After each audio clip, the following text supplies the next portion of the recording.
Hello, welcome to Recall Gaming Exploits, and the best news came out. XCOM 2 has been announced. Yes, that's right, one of my favourite games, XCOM Enemy Unknown / Enemy Within, has now got its sequel. Yes, it's a reimagining of a really old game from way back on the Wednesday. It looks like a really cool game. I wish I would have played that when I was younger, but I never did. And I came to the series XCOM Enemy Unknown, and I'm really hyped about this game. I'm buzzed beyond belief. I'll have a link to the trailer below, but I'm gonna give you some sort of overview as to what's been announced so far. There's very few details, but there are some of which will sort of lead us to figure out some changes in the game, and I'll leave some of the most exciting news until right to the end of the video, so please stick around from that. But basically, we've got a canon ending to the first game. Unfortunately, fortunately, I quite like this idea. It's brilliant to see them go down a different route, because normally you always win at the end of a game. The canon will go, you got to the end, you won, well done. But what they've done here is they've said, no, you fucking lost. So, very much like a lot of us did, multiple times, we lost. We failed to defend the Earth against the invasion, and now we are in occupied territory. That's right. The majority of the globe is now alien-occupied territory.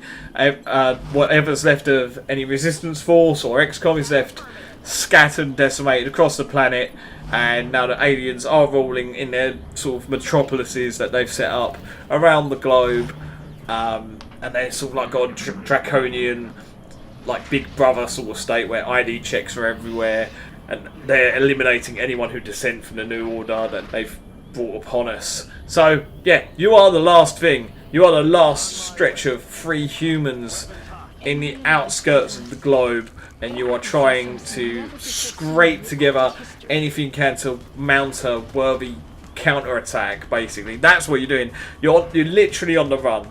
What XCOM has done is they've took an alien cargo vessel and they've kind of converted it and modified it, and now it's called the Avenger, and that's your mobile base. So now you've got a mobile headquarters, you've got a mobile base, so you just move that and hide it around the globe away from alien search teams and stuff like that. So that could be interesting, and basically you've got to build supports for XCOM, recruit people, expose the aliens' plans, their overall plan at the end of their occupation of Earth. They've got a master plan, got to expose that. Have no clue what it is. Probably something to do with genetic manipulation, I'm just assuming. That's the general premise of the game. Essentially, you are a group of resistance fighters. We are looking at full-on hit-and-run guerrilla warfare. We're not defending Earth. We're not invading so much. Probably towards the end of the game, the end game will be some form of mass counter-attack. But when you start off the game, you're probably going to be just doing hit-and-run stealth ops, because they've announced already that like your missions will be along the lines of using concealment and stealth and ambushing enemy patrols, so you can loot enemies for their precious gear and artifacts that they may be having upon themselves. And of course, there's VIP rescue missions. Apparently you can save fallen comrades by carrying them back to the extraction point, so that makes me think that, oh well, you know, the missions don't necessarily end when you've killed all the enemies on the map anymore. It makes me think that there's a sort of thing where you have an objective, you have to get so much loot, or just go into the map, get as much loot as you can, possibly capture a couple of live aliens, and get the fuck up out of there before the whole alien force in the region comes down on your small squad. And that's the thing, there are now 5 soldier classes. I don't know how many soldiers are going to be in the squad. In the trailer there is 4 soldiers and 1 drone, so that suggests that you'll have at least 5 units on the screen at once. And obviously each 5 classes have their own skill trees, and apparently there's some kind of momentum system that changes the way that we'll be customizing our soldiers. You got new enemies in the trailer. They show off Snake Men, which were on the original XCOM games but didn't appear in XCOM Enemy Unknown, so they might be replacing the Fin Men, because the Fin Men were sort of more of an infiltration unit, and obviously now that they've won the war and they're occupying Earth, they don't really need an infiltration unit. They need enforcers. They need like aliens that are tough enough to keep control of the populace and fight off any resistance forces. Obviously we're going to be researching and upgrading stuff, and we're going to be building new rooms and modifying the Avenger as the war or the counter-attack offensive progresses throughout the game. Each mission's going to be different because they're going to be implementing not only destructible environments, but on top of that, it's going to be procedurally generated.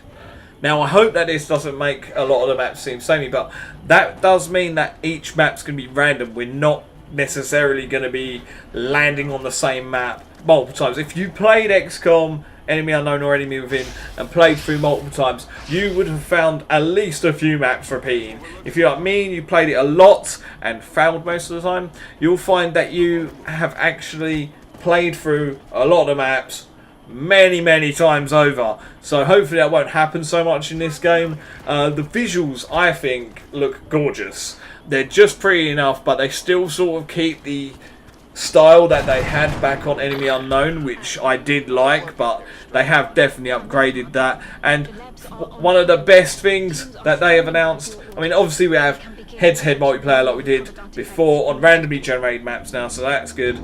But yeah, hopefully the multiplayer is implemented a lot better in this one, because it had potential. It just was very buggy and didn't work very well in my opinion. It was hard to keep connection on PC. It was hard to keep connection with the old player, I found anyway. But the best news coming out of this announcement, and I love the fact that they came out with their announcement of the game, and then they turned around and said, "Oh, by the way, that thing that you really wished was a part of the original game is now a part of the game from launch. You can create your own mods." They're having it full on mod support with Steam Workshop implemented in game, so there is no end to the amount of customizations we can make to this game. They have already suggested that you can create new character classes, create new abilities, and create new enemy classes or alien classes to play with on the game, and all sorts. So I doubt it will take very long for someone to start working on a long war type mod for this game. I mean, there's no end to what we could do now with full mod support. It'll make it a lot easier to mod the game. So yeah, I am absolutely buzzed about this. This is amazing. It's the best news I've had all year in regards to gaming, and the visuals are so gorgeous. Oh my god, I've put some screenshots down to show you. I'm loving this. I'm loving this game. Anyway, yeah, thank you for watching Recall Gaming Exploits. If any more news comes out about XCOM 2, I will be talking about it on my channel, because I fucking love XCOM. So yeah, do that stuff that every channel tells you to do, and I will see you soon with hopefully some more XCOM 2 news. Oh yeah, one last thing, it's coming out November 2015. It's coming out this year. Fucking yes! Goodbye!